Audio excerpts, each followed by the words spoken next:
guru kita sudah berkenan hadir bersama kita dengan pagi hari ini, yaitu Bapak Dr. Edi Ahyasi Umar. Untuk itu, Bapak Ibu yang masih berada di rumah, mari segera kasih masjid untuk mengikuti kegiatan aksi membuka. Kemudian pemberitahuan yang disampaikan, berita Hidayah.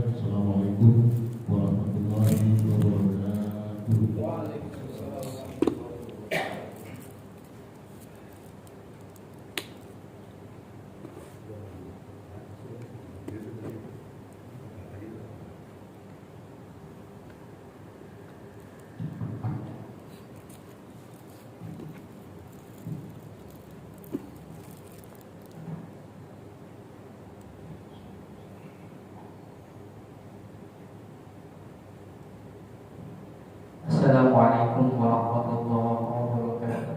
Waalaikumsalam. Assalamualaikum warahmatullahi wabarakatuh. Alhamdulillah, alhamdulillah wa kafa, wassalatu wassalamu ala habibina Mustafa Sayyidina Muhammadin wa ala alihi wa ashabihi ahli sidqi wal wafa. Asyhadu an la ilaha illallah wahdahu la syarika lah wa asyhadu anna sayyidina Muhammadan abduhu wa rasuluh wa safiyuhu wa khaliluh adda al-amanah wa balagha risalah wa jahada fi sabilillah hatta atahu al-yaqin. Amma ba'du, jamaah Masjid Rawdatul Jannah, dan semoga kita semuanya diberikan kesehatan oleh Allah Subhanahu wa Ta'ala. Sedang sakit di antara kita, semoga Allah mengangkat penyakitnya. Yang sedang ada hajat, mudah-mudahan Allah kabulkan segala hajatnya. Semoga anak keturunan kita dijadikan anak yang saleh dan salihah. Bangsa kita dijadikan bangsa yang baldatun thayyibatun wa rabbul ghafur. Yang sama-sama kami hormati, kami muliakan Ketua DKM Masjid Jami Rawdatul Jannah yang Anda Bapak Ustaz Haji Alimullah. Mudah-mudahan Allah Subhanahu wa Ta'ala memberi kesehatan kepada beliau, menjalankan segala urusannya, juga segenap jemaah yang hadir di tempat ini maupun di rumahnya masing-masing. Hari orang yang tidak bisa berterima kasih kepada manusia, rasanya sulit berterima kasih kepada Allah. Jadi sebab kemudian kita termasuk orang-orang yang bersyukur adalah mampu mengucapkan terima kasih. Dan terima kasih, bentuk terima kasih yang paling real dari seorang bangsa adalah dengan mendoakan para pahlawan dengan melaksanakan upacara, begitu ya. Jadi ini penting. Dan alhamdulillah kali ini insyaallah kita akan masuk pembahasan jamaah atau hukum dalam berjamaah. Ini 79 tahun, mudah-mudahan rakyatnya semakin makmur, bangsanya semakin maju, Indonesia-nya semakin kaya. Kalau di lagunya gini, bangunlah jiwanya, bangunlah badannya. Jadi yang dibangun jiwanya dulu, rohaninya dulu dibangun, hatinya dulu diperbaiki. Sama kayak sholat, kan sebelum digerakkan badannya, jasmaninya, rohaninya dulu diperbaiki. Ya itu karena memang bangsa kita dibangun oleh para ulama. Lagu-lagunya juga banyak mengandung syarat dari ajaran-ajaran Islam. Begitu. Bismillah, saya izin baca. Qala al-musannif rahimahullahu ta'ala wa nafa'ana bihi wa bi ulumi masyayikhina fid dharain amin. Faslun fasal fi ahkamil jamaah. Pada hukum-hukum sholat jamaah. Ini hukum daripada sholat jamaah versinya Imam Nawawi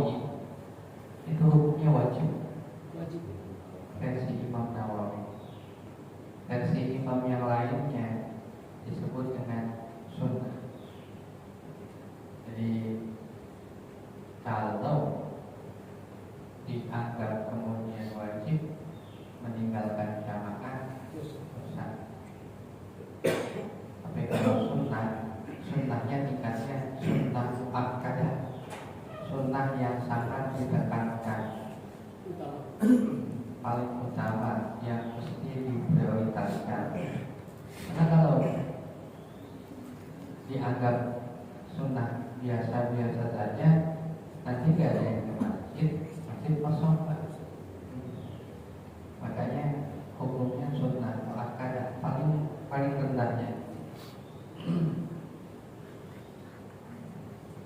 Firman Allah Subhanahu wa taala, "Wa idza kunta fihim faqamta lahumus sholata faltaqum qa'imatun minhum ma'ak."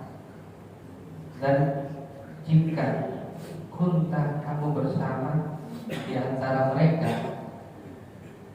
bahkan kalau seandainya bapak misalnya pulang ke rumah jam 9 malam, kan gak mungkin jamaah di masjid.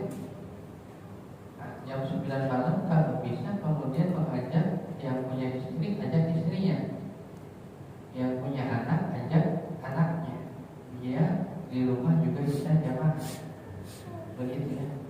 Jadi ada kemudian kebiasaan di rumah itu bersama, tapi dalam ibadah. Kadang kan di rumah itu bersama nonton TV, bersama nonton Netflix, bersama nonton YouTube. Jadi mesti ada kebersamaan yang diikat dengan sebuah ketaatan. Terserah bapak-bapak semuanya, terserah ibu-ibu semuanya. Misalnya, ayo nak bareng-bareng seminggu sekali misalnya di rumah baca qiraat Quran sama-sama gitu. Setiap hari Minggu, yang penting jangan jam 8:30.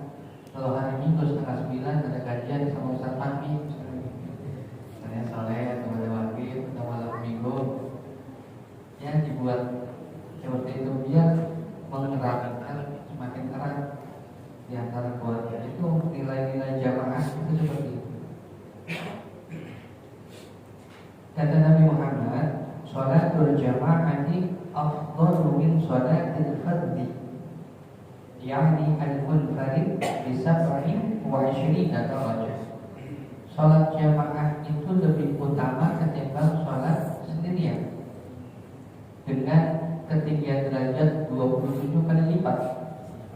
Bahasa gampang atau tafsiran mudahnya, 27 kali lipat itu seperti bapak dan ibu sholat subuh 27 kali, atau seperti sholat zuhur 27 kali. Rasanya jarang ada orang yang bisa sholat zuhur 27 kali. Begitulah kira-kira. Berarti dia seperti sholat zuhur 27 hari. Jadi amalnya besar sekali. Sholat jamaah itu besar sekali pahalanya. Sholat wajibnya saja sudah besar, ditambah sholat wajib plus jamaah. Nah, jadi perbedaannya gini, kalau sholat wajib itu sangat dianjurkan berjamaah, tapi kalau sholat sunnah dianjurkan sendirian. Begitu. Saya ulangi, sholat jamaah dianjurkan jamaah, dan sholat wajib dianjurkan bersama-sama, tapi sholat sunnah dianjurkan sendiri-sendiri. Tidak boleh kemudian sunnah itu mengalahkan sebuah kewajiban. Bahkan dalam satu riwayat, sahabat Abu Bakar itu pernah marah, dahsyat marahnya. Kan sahabat Abu Bakar itu terkenal orang yang lemah lembut, orang yang hatinya itu lunak, sering menangis. Satu waktu, apalagi sama istrinya, satu waktu istrinya bikin makanan banyak di meja, dibangunin lah sahabat Abu Bakar. Bahasa kitanya, Pak, makan yuk, kita sahur. Bangun sahabat Abu Bakar hari Senin, ini puasa sunnah. Datang ke mejanya bener ini, digebrak, tuh,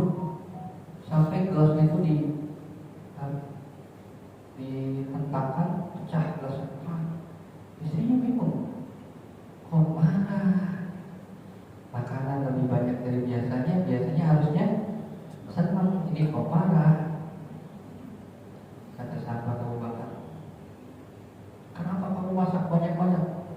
Kemarin Ramadan gak masak kayak gini. Puasa sunnah tidak boleh mengalahkan puasa wajib.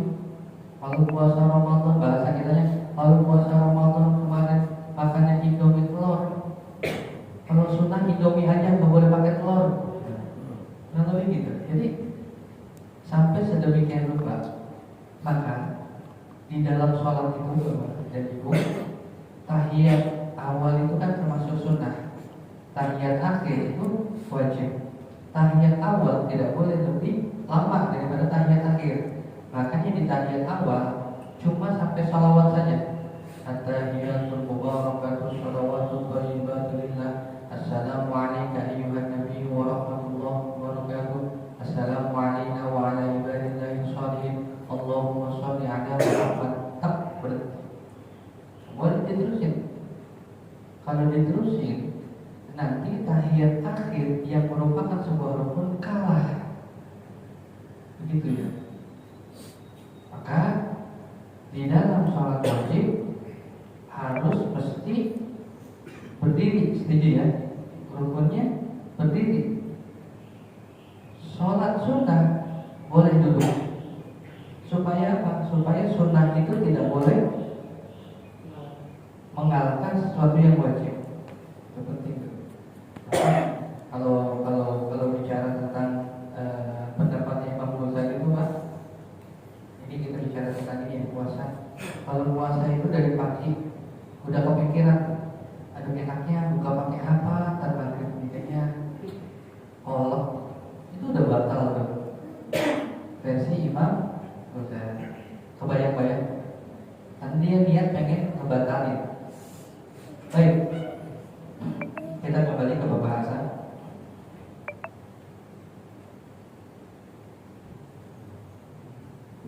Sabda Nabi Muhammad SAW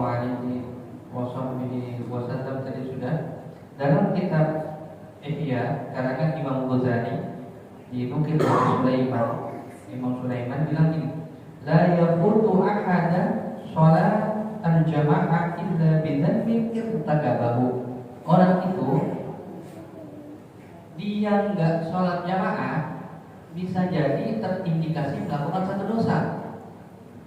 Berat banget sholat jamaah, itu berarti dia terindikasi melakukan satu dosa. Orang kan Mas, kalau rajin sholat, saya punya ini baru kemarin kita cerita itu sama tetangga itu. Orangnya biasa aja, ya ibadahnya biasa aja. Tapi memang bapak ini jamaahnya rajin Pak, gak pernah putus jamaahnya. Apalagi jamaah subuh. Walhasil kemudian wafat, dikuburkan, kemudian tempat itu pengen dipindahin, akhirnya makamnya direlokasi. Pas digali masih utuh. Bahkan kayunya itu sudah 3 tahun masih bagus. Kain daunnya masih bersih Pak. Kita bingung. Ini sampai tetangga-tetangga pada bingung, ini sebenarnya amalan bapak ini apa gitu, sampai Allah muliakan sedemikian rupa. Ternyata yang begitu. Dia muwadhabah ala salat berjamaah. Dia tuh selalu berusaha untuk salat jamaah. Salat jamaah itu berat Pak. Betul ya? Salat jamaah itu berat. Apalagi yang sudah salat jamaah tiba-tiba putus. Ntar sholat setelahnya agak berat sholat jamaahnya. Maka pahalanya juga besar. Nah, mudah-mudahan kita semuanya diberikan rezeki untuk sholat jamaah. Rezeki besar itu Pak. Rezeki besar.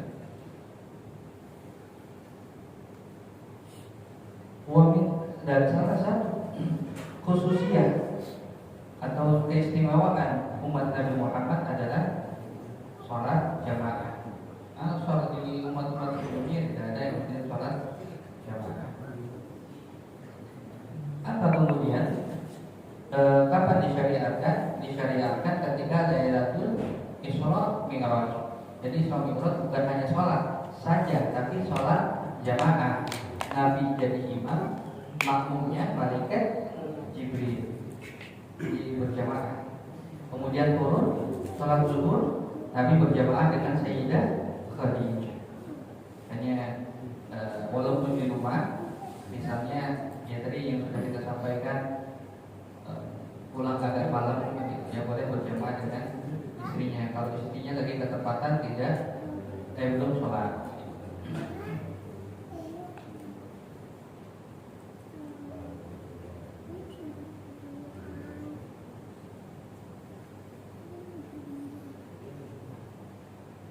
Wassalatul jama'ati lirijali fil fara'idi ghairil jumu'ah. Dan sholat jamaah sangat-sangat dianjurkan untuk laki-laki pada sholat wajib, selain sholat Jumat. Kenapa? Karena sholat Jumat wajib. Jadi sangat-sangat dianjurkan, artinya sangat sunnah muakkadah, kecuali sholat Jumat. Kalau sholat Jumat itu wajib di dalam keadaan apapun kecuali dia dalam keadaan safar. Jadi nanti ada perbedaan antara safar qasir sama safar tawil. Perjalanan pendek dan perjalanan panjang. Perjalanan pendek itu memperbolehkan seseorang untuk tidak sholat Jumat, tapi tetap diganti dengan sholat zuhur. Safar tawil atau perjalanan yang panjang itu boleh tidak meninggalkan, boleh tidak sholat Jumat dan boleh untuk kosor. Berapa batas minimumnya? Batas minimumnya 50 kilo. Kalau perjalanan kita sudah 50 kilo, kemudian tepat pada hari Jumat, maka orang tersebut boleh untuk tidak sholat Jumat, begitu ya. 50 kilo. Kalau boleh kosor atau boleh jamak itu di 84 km. Ya, ada yang bilang 83, ada yang bilang 84, ada yang bilang 86. Yang jelas di atas 80 km. Tapi sekarang gini Pak, konteksnya agak sedikit berbeda. Kalau dulu di zaman salafus soleh, karena jarang sekali masjid, setuju ya? Jarang masjid. Kita alhamdulillah satu RW bisa 2 masjid. Di tempat saya seberang-seberangan, dibatasi dengan jalan raya. Ini masjid, ini masjid. Seberang-seberangan, ini masjid, ini masjid. Sambung ke atas ini. Ya karena mereka kiranya ya beda RW, ini RW ini gitu. Jadi beda RW satu RW punya satu. Saya rasa ya tetap prosesnya ada, tapi ya nggak bisa sholat Jumat ketika Jumatan ya kenapa enggak? Lagi jalan jauh ya nanti di rest area mana?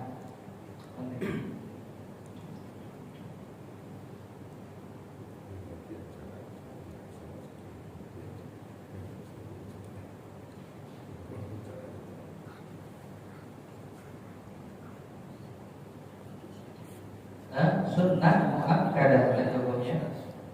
Tapi menurut Imam Nawawi, apa tadi Bapak? Adalah fardu kifayah. Fardu kifayah. Kalau nggak dilaksanakan ya terus. Kenapa? Karena kata Imam Nawawi, Nabi Muhammad SAW pernah bersabda, "Ma min salasa fi qaryatin aw badawin la tuqamu fihi al-jama'ah illa istahwadha 'alaihim syaitan." Tidaklah di satu kampung ada 3 orang di sana, kemudian mereka tidak mendirikan sholat jamaah, kecuali maka setan akan memiliki kampung tersebut. Begitu ya. Jadi hebat sekali orang-orang yang sholat jamaah itu seakan-akan dia sedang melindungi daerah tersebut, kampung tersebut. Makanya kadang-kadang gini Pak, fardu kifayah itu jadi di beberapa daerah untuk orang-orang yang mengerti itu mereka sepakat. Kenapa? Karena kalau fardu kifayah itu mereka mengerjakan itu semua menyelamatkan seluruh muslimin. Ya kan? Misalnya sholat jenazah di beberapa tempat itu Sholat jenazah itu mereka lebih rajin. Kenapa? Karena hadirnya mereka di sholat jamaah menggugurkan dosa-dosa semua orang muslim. Jadi hebat sekali. Kalau sholat fardu kan ya untuk dia gitu kan. Tapi kalau waktu kifayah untuk semuanya, maka mereka lebih rajin. Dan pahalanya tentu lebih pahalanya besar. Baik. Wa yudrikul makmum al-jama'ah ma'a imam, dan seorang makmum itu bisa dikatakan berjamaah bersama imam itu ketika kapan? Ketika imam itu belum bangkit dari ruku. Nah, kalau kita masbuk kemudian ikut ruku, itu dapat 1 rakaat. Walaupun kemudian tidak membaca Al-Fatihah, karena itu hukum pengecualian. Apa sebabnya? Sebabnya begini. Kan kalau dari ruku kita ucapnya apa?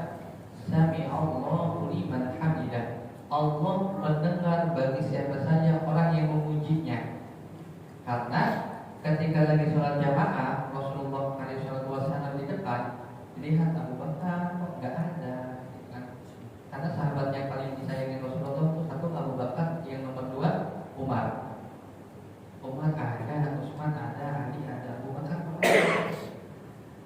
mana belinya Abu Bakar. Akhirnya sudah Rasulullah sholat, pas lagi ruku Abu Bakar datang masuk Pak di belakang. Kata Abu Bakar, Alhamdulillah. Akhirnya Nabi Muhammad dibisikin sama malaikat Jibril, Sami Allahu liman hamidah.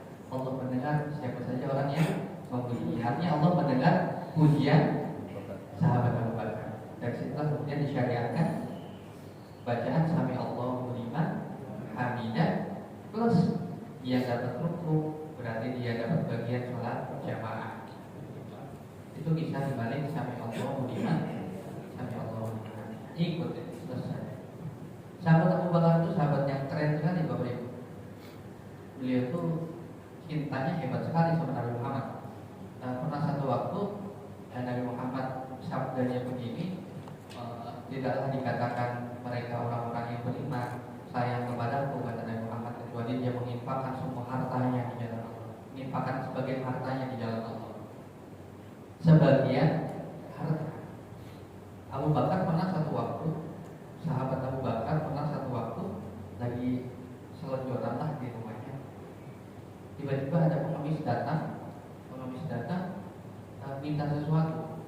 Sahabat Abu Bakar lagi makan tuh Pak, potongan roti, cuma sisa itu doang. Saya mau minta gandum apa katanya, akhirnya dikasih sepotong itu. Datang lagi pengemis, saya nggak punya apa-apa,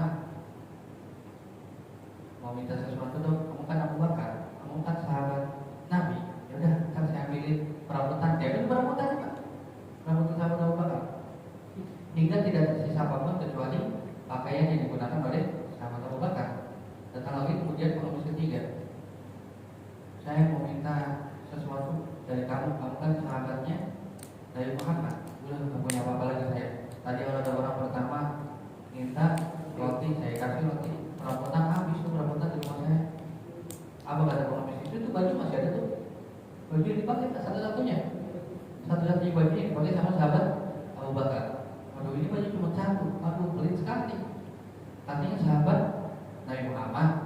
Akhirnya sudah sahabat Abu Bakar melepas baju satu-satunya itu yang dia punya, dikasih ke pengemis itu. Sahabat Abu Bakar itu pakai ini tikar anyaman pelepah kurma yang dipakai buat tidur beliau. Jadi pakai ini itu. Satu waktu ketepatan dengan kajiannya Rasulullah. Rasulullah juga ada kajiannya, kajian rutin Rasulullah. Dilihat Abu Bakar biasanya duduk di sebelah kanan Rasulullah. Ini nggak ada Abu Bakar. Akhirnya semua sahabat bingung, ya Abu Bakar mana? Tumben biasanya ada di sebelah kanannya Rasulullah, ini kok nggak ada. Singkat cerita, pengemis tadi yang minta apa? Bajunya Abu Bakar duduk di samping Rasulullah. Orang-orang bingung. itu bajunya Abu Bakar. Kok dipakai sama singa? Udah gitu duduk di tempat Abu Bakar. Akhirnya sahabat Abu Bakar itu ke kajian Rasulullah pakai apa? Pelepah kurma itu. Tapi beliau jalannya ini Pak, jongkok. Kenapa jongkok? Karena kalau beliau berdiri, auratnya tersingkap sampai paha kan. Akhirnya beliau jalannya jongkok. Kita kalau baca riwayat ini. Kemudian sama Rasulullah dipanggil. Abu Bakar, sini. Di sini aja Rasulullah. Saya malu pakai dia begini. Enggak, saya di sini. Sini aja Rasulullah. Saya malu pakai dia begini. Akhirnya yang pengemis tadi itu membisingin sesuatu ke Rasulullah. Dia pergi. Kata Rasulullah, Abu Bakar, tahukah kamu yang pengemis tadi? Pengemis tadi menyampaikan salam dari Allah Subhanahu Wa Taala bahwa Allah ridho terhadap engkau. Ternyata pengemis tadi malaikat Pak. Jadi sahabat Abu Bakar diuji dengan malaikat. Utuh enggak cintanya kepada Nabi Muhammad walaupun dengan kondisi yang enggak punya apa-apa. Tapi sama Rasulullah ini khusus sama sahabat Abu Bakar. Yang kayak gini itu khusus Abu Bakar. Yang lain enggak boleh ada yang ngikutin. Artinya orang kalau mau sedekah enggak boleh seluruhnya disedekahin. Paling banyak sepertiga. Kenapa? Karena sahabat Abu Bakar itu jago manajemen keuangan. Beliau itu kalau punya uang misalnya taruhlah kemudian uang 10 juta. Dalam waktu beberapa minggu langsung ini untungnya gede. Walaupun nggak punya uang gitu, kasih uang dikelola uangnya besar. Lagian juga siapa yang mau sedekah semua harta banyak? Mungkin semuanya ya, bukan yang ada dalam kantong ya Pak. Kalau dalam kantongnya 500.000, kita kasih 500.000 nggak masalah, karena kita masih punya rumah, kita masih punya mobil, kita masih punya pakaian. Allah di Allah Taala itu sahabat Abu Bakar.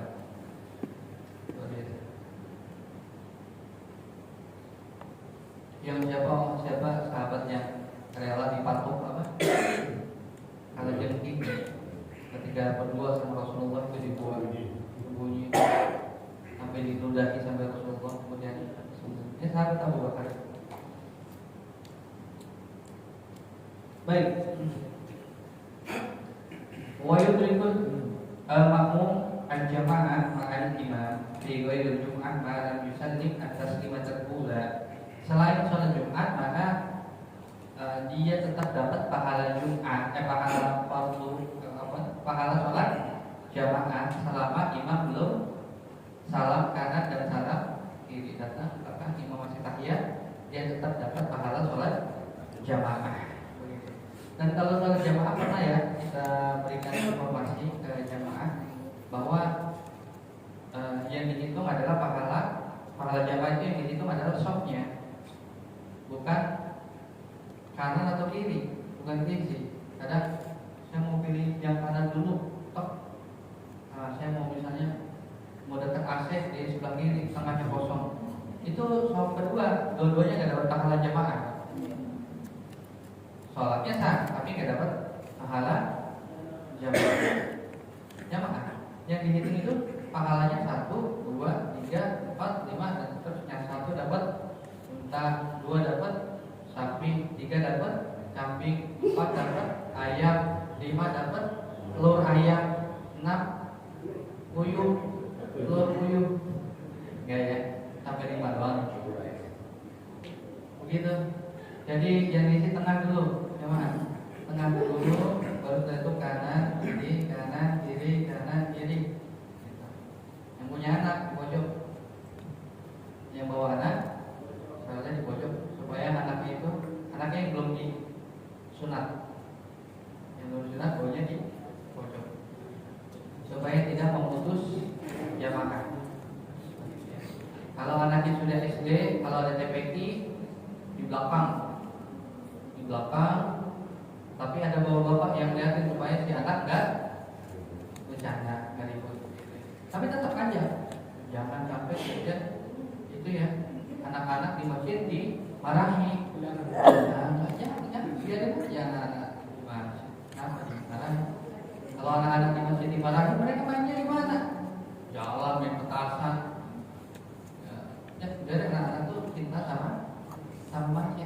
Jadi mereka tuh nyaman dari kecil jadi masjid mereka nyaman. Punya memori yang bagus dulu saya waktu kecil diajak sama bapak saya kemarin. Gitu kan.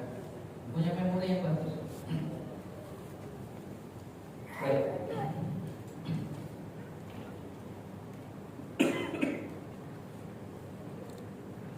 Amal jama'atu fil jum'ati fa fardhu 'ain.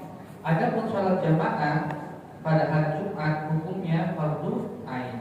Wala tahsulu bi aqalli min rakaah. Dia datang di rakaat kedua pas tahiyat akhir, maka dia enggak dapat salat Jumat. Enggak dapat salat Jumat. Dia salat lagi salat zuhur. Gitu ya. Jadi salat Jumat itu dapat satu rakaat. Masbuk maksudnya. Masbuk dapat satu rakaat itu dia masih dapat pahala Jumat atau Jumat dia masih sah. Tapi udah imam sudah tahiyat dia baru datang, maka dia harus ulangi dengan sholat zuhur. Begitu. Bahkan kalau di Syafi'iyah itu mungkin ada ya yang pernah nemuin bapak atau ibu di satu masjid, biasanya di masjid-masjid pinggir jalan itu, habis sholat Jumat mereka sholat lagi, sholat zuhur. Gitu ya. Itu bukan aliran sesat, Pak. Itu mereka memang ihtiyati atau dia hati-hati. Takutnya yang penduduk asli komplek itu, kampung itu kurang daripada 40. Kalau kurang daripada 40, sholatnya sah tapi mesti diulangi dengan sholat zuhur. Begitu ya. Jadi mereka ulangi lagi. Itu kalau masjid-masjid yang ada di pinggir jalan biasanya, karena biasanya masjid itu masjid disimpul sama orang-orang yang sudah musafir. Kalau di kita ya tidak orang sini semua. Kapan orang tersebut dikatakan orang yang mukim? Dia itu udah 3 tahun tinggal di komplek itu namanya mukim. 3 tahun tuh tinggal di situ namanya mukim. Saya Ustaz orang Palembang, tapi tinggal di sini udah berapa tahun di sini. Dari saya kecil itu namanya bukan musafir lagi. Mukim itu namanya.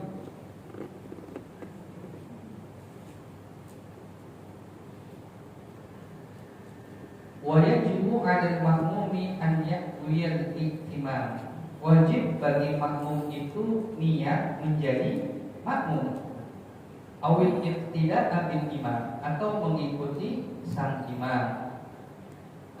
Jadi mesti kalau dalam ucapan itu saya niat sholat fardu zuhur menghadap kiblat menjadi makmum.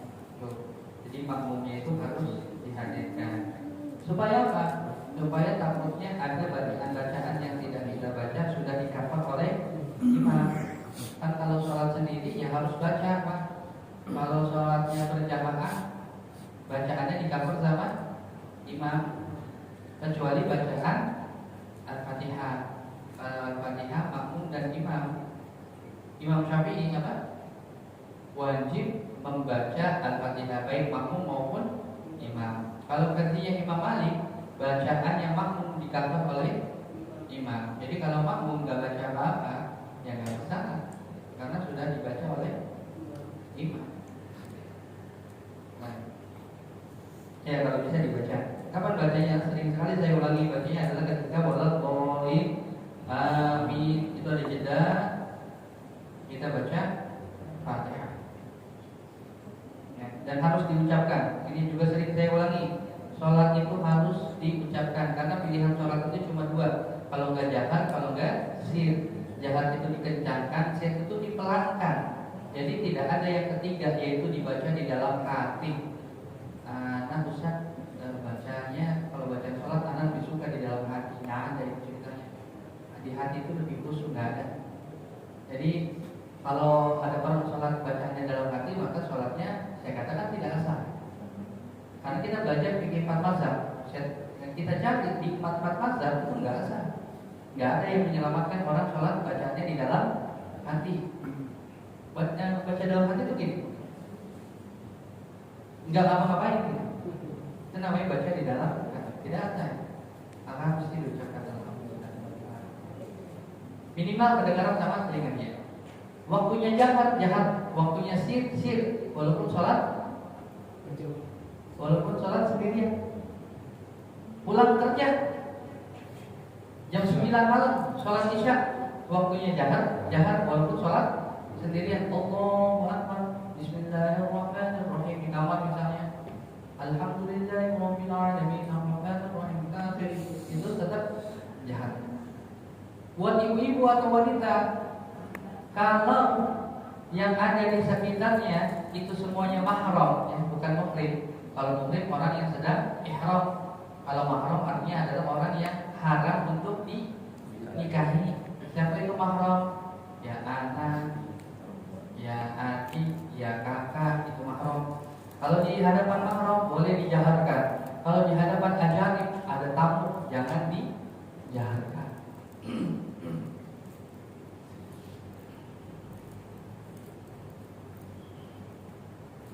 Wala yajibu ta'yinuhu, dan gak wajib kemudian seorang makmum itu mentakyin. Takyin itu artinya saya niat menjadi makmum ustaz siapa? Imamnya. Lagi mana lagi? Lagi izin 17-an. Saya niat menjadi makmumnya Ustaz Akhir. Enggak wajib. Jadi enggak mesti ditakyin. Takutnya kalau sudah ditakyin ternyata imamnya bukan Ustaz Akhir. Ustaz siapa? Ustaz Firdaus. Firdaus. Niatnya dari rumah Ustaz Akhir lagi. Dia tidak wajib ditakyin. Tapi tetap menjadi, kalau dari rumah itu udah dia menjadi makmum, gitu ya. Kalau di sini alhamdulillah Pak, bagus sekali. Ada imam tetap, ada imam rawatib. Kalau di masjid-masjid yang nggak ada imam rawatibnya, itu biasanya konflik. Dorong-dorongan. Satu dorong-dorongan. Kalau dorong-dorongan itu berarti masjidnya semuanya jamaahnya tawadhu semua. Benar. Di masjid dekat rumah saya, di depan rumah saya. Itu ini apa? Saya pengen jadi imam. Kenapa imamnya dia terus? Saya juga kan bagus suaranya. Gitu. Jadi apa? Pengen rebutan jadi bersaing jadi imam. Akhirnya di satu kesempatan itu tua-tua semua Pak. Tua-tua semua. Akhirnya satu kesempatan saya ngomong di atas mimbar itu, mau makmum, mau imam pahalanya sama. Benar nggak? Malah kadang-kadang lebih berat tanggung jawab imam. Kenapa rebutan jadi imam? Padahal nggak digaji. Hebat banget itu. Udah nggak digaji rebutan. Jangan ada yang gitu ya, tapi tetap kita apresiasi. Alhamdulillah di sini sudah adanya. Jadi itu dipertahankan dan baik sekali. Baik. Wa fa'in ayyanahu wa aqta'a batalat salat. Tuh. Kalau dia dari rumahnya pengen sholat jamaah jadi makmum, tapi dia dari rumah sudah mentakyin, artinya saya pengen jadi makmumnya si bulan. Ternyata udah sampai masjid, imamnya bukan si bulan, sholatnya batal. Biasanya kan terjadi misalnya di Masjidil Haram, orang-orang yang umroh tuh kan, nah pengen sholat di belakang, pengen jadi makmum sudais. Sampai di Masjidil Haram, bukan sudais. Begitu. Atau kelihatan dari belakang imam sudais, saya lihat menjadi makmum imam sudais, ternyata bukan imam sudais, ternyata imam akil. Kan orang. Baik.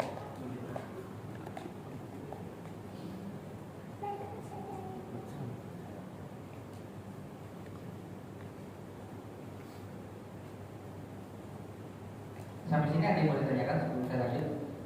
Oke, kalau mengenai sholat safar tadi, kan ada jarak yang pendek sama yang panjang ya. Karena yang panjang itu 80-an ke atas sampai tidak. Kemudian dari Jakarta ke Bandung umpamanya, kan lebih itu pakai ya. Lalu di Bandung itu tetap sholat seperti biasa, Zuhur kan masih ada waktu gitu ya. Ya. Asar. Lalu ada yang ngungkapin, loh kan ini kan bonus dari Allah Taala ngasih kita keringanan, rukhsah. Kenapa nggak diambil? Enggak, saya pengen berjamaah di masjid. Itu ungkapan kalau ini kan Allah sayang, kenapa nggak ambil? Berarti kamu nggak mau menerima kasihan Allah. Gimana? Ada ungkapan kalau udah sakit lu ambil aja, nggak usah ikut jamaah lagi, kita kosong aja gitu. Dia itu ungkapan Imam Hanafi itu. Gitu ya. Imam Hanafi bilang begitu. Jadi kalau ada rukhsah, ambil rukhsah. Karena kalau nggak ada, ini versi Imam Hanafi ya. Iya. Kalau nggak diambil, lalu banget. Iya. Udah dikasih bonus, udah diambil gitu. Ungkapannya begitu, ungkapannya. Iya, itu Imam Hanafi. Itu dapat Imam Hanafi begini. Kalau nggak diambil, ya kamu ada bos nih, ngasih gaji 10 juta. Nih bonus buat kamu 5 juta. Ah, nggak usah lah. Sombong banget kasih bos, jadi kasih bos nggak mau. Versinya Imam Hanafi. Kalau kita Imam Syafi'i ya silakan. Kalau pengen apa? Tetap jamaah ya silakan. Pengen 4 rakaat silakan. Bebas aja ya. Bebas saja. Maka kalau Imam Hanafi itu ya mereka mesti 2 Pak. Sholat itu mesti 2. Sholat jamak takdim, jamak takhir itu mesti 2. Maksudnya 2 itu zuhur sama asar 2. Bisa. Maghrib ya 3, dan mungkin kan 1,5. Isanya 2. Hah? Isanya 2. Kalau 1,5 pas rukuk ya salam ya. Ya 3, 2. 3-2. Kalau udah sholat zuhur, ini sering saya sampaikan, nggak tahu di sini bukan. Kalau pengen jamak takdim zuhur dengan asar di waktu asar, sholat dulu kemudian 2 sholat zuhur, kemudian setelah itu kan sholat asar 2 rakaat, nggak boleh sholat lagi. Iya. Karena udah Haram, karena udah sholat asar. asar, walaupun di waktu zuhur, walaupun masih jam 2, walaupun masih jam 1, nggak boleh sholat lagi. Iya. Karena dia sholat Asar. ada sholat asar. Yang haram itu ba'da asarnya, ba'da sholat asar, bukan waktu asarnya. Begitu. Mengenai 80 kilo itu Pak, apa jarak Pak, jarak tempuh gitu, apakah antar kota gitu? Karena kan misalnya kita di Bekasi dengan Jakarta kan beda kota nih Pak. Ya. Terus kita muter-muter nih di Jakarta gitu, Macet. 80 kilo, apa itu udah masuk gitu Pak, bisa sholat jamaah kosong? Dia jaraknya. Ya berarti pada saat kita dari Bekasi ke Jakarta kemudian muter-muter lebih dari 80 sudah bisa gitu ya jamaah kosong. Muter-muter di Jakarta dalam rangka. Misalnya kita ini orang marketing gitu loh Pak ya. Oh, ya, Pak. Ya, berarti kan bisa dari ke Jakarta Timur, Jakarta Utara, Jakarta Pusat gitu Pak. Kalau pekerjaannya setiap harinya begitu tidak boleh. Oh tidak boleh. Kayak ojek online. Nah, itu nggak bisa tuh. Nggak usah pekerjaan tiap hari. Nggak bisa. Kecuali memang sesekali ya nggak masalah. Darurat ya. Kalau sesekali ya. Darurat. Karena memang ukurannya itu apa? Jarak. Kalau sekarang enak ukur jarak Pak. Kalau dulu, tapi perlu diakui orang kota yang Jabodetabek itu nggak ukur jarak, mereka ukurnya jam. Waktu dari Bekasi ke Jakarta berapa ya? Kira-kira 40 menit. Bukan jarak gitu ya. Kalau di kampung kan masih jarak ya. Jarak. Jadi kalau sekarang enak pakai Google Maps, udah 80 kilo, masih 70 berarti belum boleh. Jadi lebih mudah. Sekarang beragama lebih mudah. Definisi muskimin dalam konteks tadi Ustaz sampaikan kan waktu, tapi dalam konteks safar kan mestinya muskimin tidak seperti itu kan. Betul. Kalau safar kan harus meskipun kita baru berdiam di situ 1 hari, ketika di tempat yang baru kita statusnya sudah begini. Baik Pak. Nah, safar itu dalam keadaan safar orang dikatakan mukim itu ya 3 hari 2 malam. Dalam jangka 3 hari 2 malam tersebut boleh kemudian dia masih sholat kosong. Kayak Bapak Ibu umroh begitu ya. Nah, di Madinahnya berapa? 8 hari misalnya, maka boleh jamaknya ya 2 hari saja, 3 hari 2 malam. yang hari keempatnya tidak jawab, tapi jangan sayang lah, udah di pemakaman ini masa dijawab, gitu kan? Kalau bisa ya sholat sunnah yang banyak-banyak. Ini konteksnya misalnya Bapak Ibu pergi keluar kota, misalnya tugas di Sumatera, ya, tugasnya 5 hari, ya boleh Jawanya 3 hari 2 malam, misalnya ya sholat biasa. 3 hari 2 malam. Sama kayak nanti ada pembahasan namanya hoof itu sepatu yang terbuat dari kulit. Ini umum di ibu-ibu biasanya. Lagi pergi kemudian pakai kaos kaki, gitu. Apakah kemudian kaos kaki ini hukumnya seperti hoof? Artinya dia wudu, tapi nggak basuh kakinya, Pak. Dia basuh kaos kakinya aja atau sepatunya aja, boleh apa enggak? Ya, definisi hoof itu adalah ketika kita ada air, kita nginjek air tersebut, airnya sudah terembes ke telapak kaki kita, itu namanya hoof. Ya. Plastik mungkin, plastik itu. Dia kaos kaki tapi terbuat dari kulit. Oh ya, kulit. Kulit. Dan itu biasanya dipakai sama orang-orang yang tinggalnya di tempat-tempat dingin. Kalau di Bekasi nggak ada lah ya. Bekasi itu dinginnya cuma di masjid doang, sama di Al-Fatihah kan, di rumah masing-masing. Nah,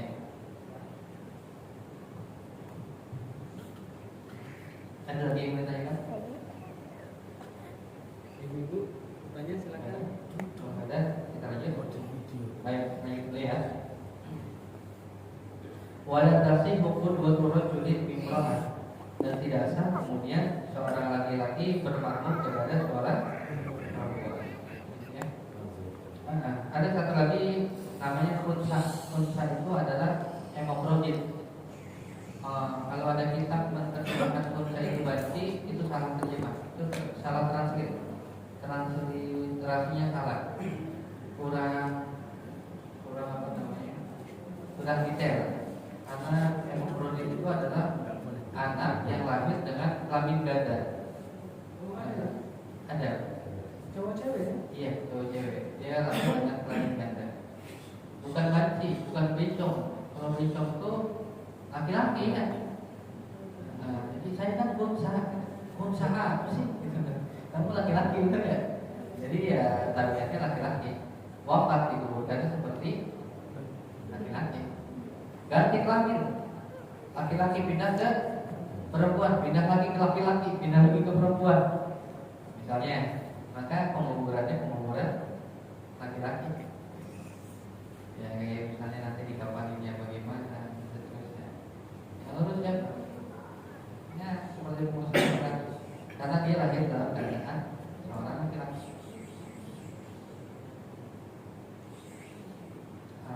Kan banyak yang ini ya, yang ubah transgender itu ya.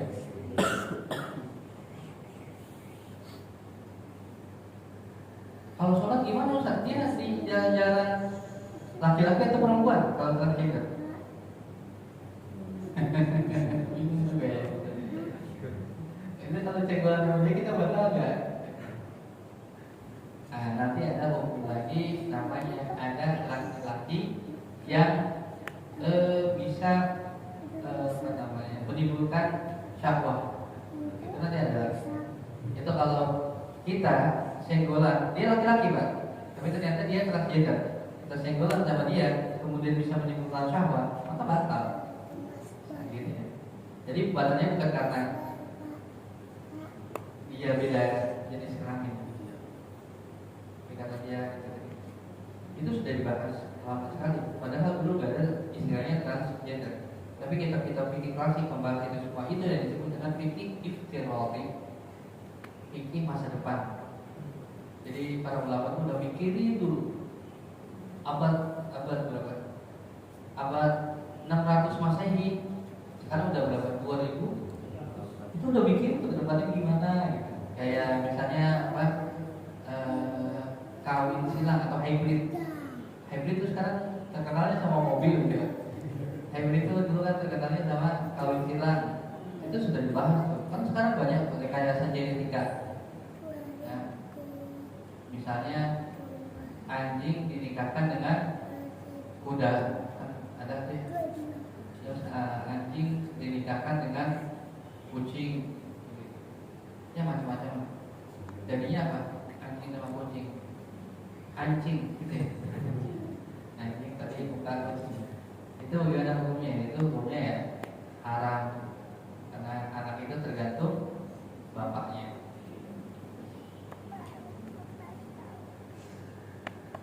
Karena semua yang berasal dari anjing ataupun semua yang berasal dari babi ya, babi itu versi di agama kita itu tetap halal.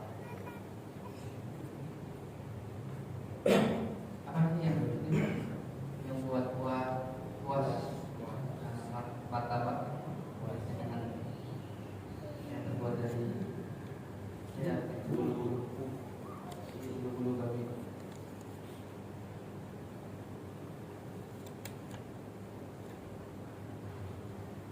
Wala bihunsa musykirin. Nah, begitu juga tidak boleh seorang laki-laki menjadi makmum unsa seperti mufradin. Wala unsa wala unsa musykirin bimra'ah. Tidak juga kemudian orang yang lahir dalam kondisi kelamin ganda bermakmum kepada seorang perempuan. Jadi dia tidak boleh menjadi makmum karena ya laki-laki atau perempuan. Wala qari'in wa huwa man yuhsinul Fatihah. Nah, kalau ada orang yang jago Fatihahnya kemudian dia bermakmum dengan imam yang Fatihahnya enggak bagus begitu, maka enggak boleh. Ada bapak-bapak itu. Enggak bagus tapi enggak tahu itu. Iya, baca Fatihahnya berantakan artinya. Alhamdulillah jadi alhamdu. Kan kadang-kadang karena semakin cepat ya. Alhamdulillah, alhamdu artinya kehancuran. Masa kita bilang kehancuran milik Allah? Alhamdulillah, kehancuran milik Allah.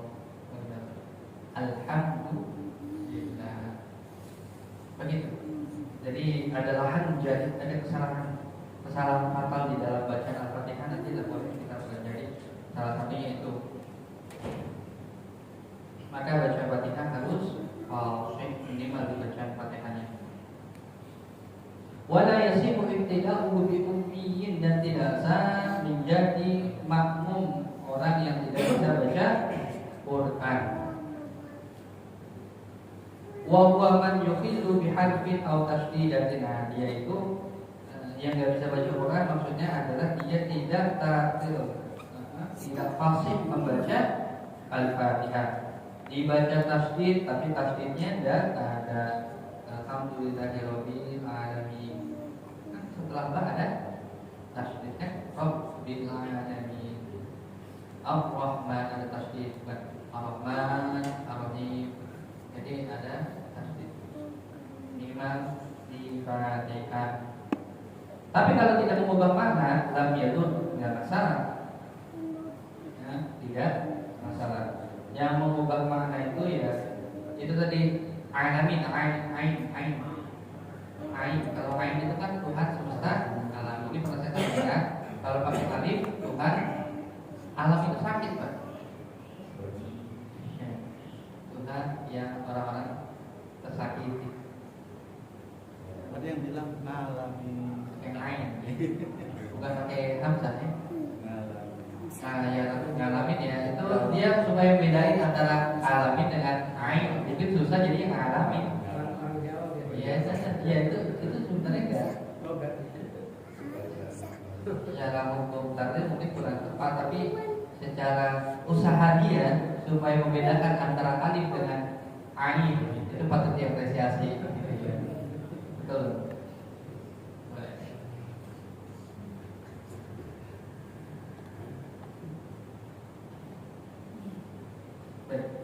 Kalau versi Imam Syafi'i bacaan basmalah itu ayatun minal Fatihah, ayat daripada Fatihah, berarti wajib dibaca. Bismillahirrahmanirrahim. Alhamdulillahirabbil alamin. Maliki Yaumiddin, sah nggak baca Fatihahnya? Nggak sah. Kenapa?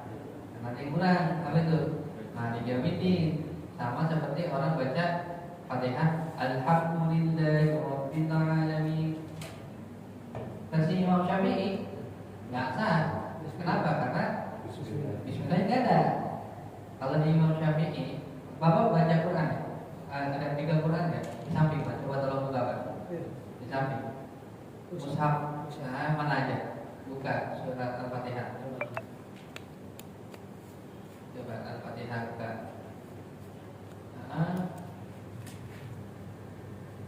Sudah? Nah, Bismillah Pak dimasuk satu ayat pertama enggak? Ya. Nah, sekarang kata Imam Syafi'i gini, Bismillah itu ayat daripada Al-Fatihah. Maka mushafnya ya kan, Bismillah satu ayat. Tapi di surat-surat yang lain itu sebagai pembatas, nggak masuk ayat. Coba lihat Al-Baqarah, Bismillahnya. Iya. Ada ayatnya nggak? Nggak ada. Itu ya begitu memang. Jadi di surat-surat yang lainnya itu sebagai pembatas antara satu surat dengan surat yang lainnya. Ustaz, bagaimana kemudian kalau ada imam yang tidak membaca basmalah? Ini Pak, mereka imam-imam yang tidak membaca basmalah itu sebenarnya dibaca masih dibaca juga. Alhamdulillahirobbil alamin. Dibaca juga. Sah nggak? Ya sah. Karena dibaca. Yang apa namanya, kurang tepat bukan Imam Syafi'i betul-betul tidak dibaca. Betul sirnya juga, jahatnya juga tidak. Kenapa? Karena dalam hadis riwayat Sunan Abu Dawud, Nabi Muhammad SAW bersabda, ya, Bismillahirrahmanirrahim, ayatun min alhamdulillah. Jadi Bismillah itu ayat daripada surah Al-Fatihah. Itu dalil daripada Imam Syafi'i. Kemudian ada dalil daripada Imam Hanafi bilang bahwa sahabat Anas radhiyallahu taala meriwayatkan, kami sholat khalfan Nabi sallallahu alaihi wasallam walam asma illa alhamdulillahirabbil alamin. Kami sholat di belakang Rasulullah tidak mendengar kalimat apapun kecuali alhamdulillahirabbil alamin arrahmanir rahim maliki yaumiddin. Gitu. Berarti enggak ada bismillahnya gitu ya. Nah, dibahas lagi, dibantah lagi sama Imam Syafi'i. Alhamdulillahirabbil alamin itu nama surat. Berarti kata Imam Syafi'i, Imam Anas itu sebenarnya pengen meriwayatkan begini, saya itu tidak mendengar Nabi Muhammad kecuali membaca surat Al-Fatihah. Ada bismillahnya. Dibantah lagi, itu kan bantah-bantahan gitu. Sampai teman saya itu kan kalau kita kan lagi bahas ini Pak, fikih muqarrar, fikih perbandingan mazhab. Itu kan isinya perdebatan antar ulama gitu ya. Kan itu sebenarnya kalau kita lihat kitab induknya itu lebih daripada 17 jilid. Itu perdebatan antara imam dengan imam. Sampai teman saya, Masya Allah, orang Arab itu hebat banget ya, debatnya aja dibukuin. 17 jilid. Baik. Sampai kali kita di pembacaan Al-Fatihah.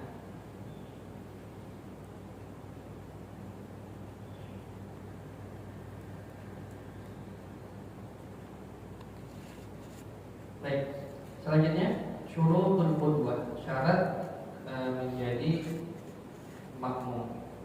Jadi bukan hanya imam saja yang punya syarat-syarat tertentu, tapi makmum juga punya syarat tertentu. Imam itu yang paling utama adalah mereka orang yang faqih. Faqih itu adalah paham, mobil khusus paham tentang hukum-hukum sholat. Para ulama, para asatidz itu tidak melukai.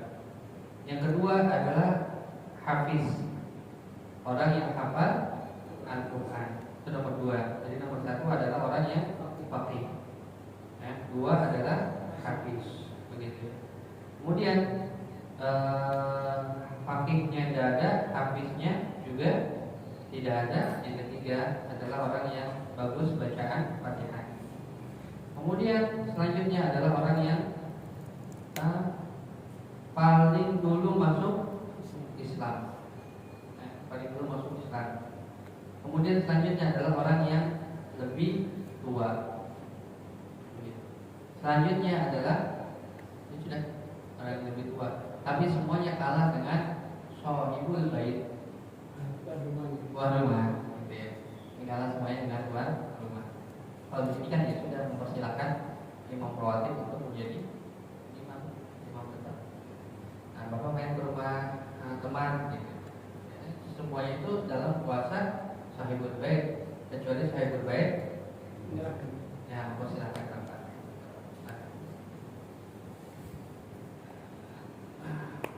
Gitu ya, jadi penting supaya nanti kita di mana-mana itu tidak asal kemudian maju aja ke depan tanpa dipersilakan oleh Habibul Bait, artinya DKM.